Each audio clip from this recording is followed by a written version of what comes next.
You know, one of the things you were awarded was the Narcotics Drug Buster Award, but then the other thing that you were awarded was the Gran Cordon Award, which was a hostage rescue of a child. Can you tell me Mm. that story? Which one, the drug one or the The kid one? hostage Oh, the one. hostage one. Yeah.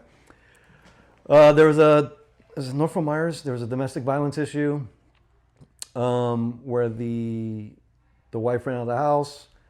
Husband or not husband, the boyfriend kept control of the baby, and the cops are called. The cops come. He wouldn't. Now they have charges to arrest him, but he wouldn't give up.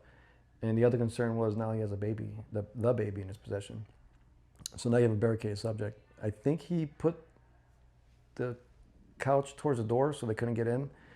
So the only other entry we had was through the garage door, which led to a door into the house. And then we had the back slider glass doors. Um, I want to say maybe an hour or two before SWAT got there. So we're there now, maybe another hour or two while just positioning, and they're negotiating with the guy to come out. And during those negotiations, he does peek out the sliding glass door or from the inside to look out. And my team of maybe 5 or 6 guys, I don't remember exactly, were positioned outside the glass door. And the times that he did show himself through the curtain, he had the baby just by its feet hanging upside down.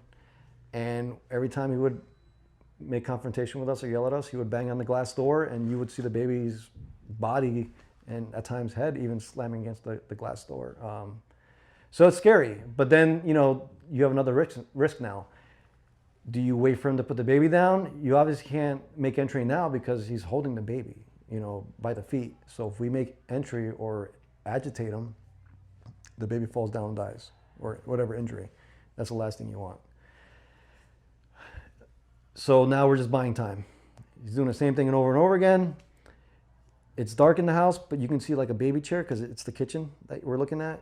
There's a seating area for the baby, like a high chair. At one time, he puts the baby in the chair. We're like, okay, this is our timing now. We have a breacher with a halogen to break the glass so it all breaks down. The team leader at the time pulled a pin on a DD, a banger. It just bangs. It's a 9 banger, so it literally makes 9 explosive noises. So Like a flashbang. Yeah, a device to a diversionary device. right. Yes. And sorry, I'm going to Yeah. make you go back and explain this because we want to make sure that people know what you're talking about. Yes. A Halligan. Oh yeah. Okay. It's a steel tool, and there's a flat end, and then there's like a pointy end. And this tool itself, just like any window or glass, if you were to strike a corner of a glass frame, it should help shatter the glass as far as the stress. And if it doesn't do it, you strike it, and then you kind of rip up to the side or down to just break the glass apart. Okay. The reason why you can't hit in the middle because it's not gonna work. Yeah. For other reasons. So, and it's funny because this team leader eventually has this 9-banger in his hand, pulls the pin, and now the guy picks up the baby again. So now he's stuck holding this device in his hand. Yeah, which is not gonna cook yet because he still has the pin on it. I mean the clamp. I forget what you call it. But he's holding it so it doesn't go off. And I want to say maybe like 40 minutes later now, he finally puts the baby back in the chair.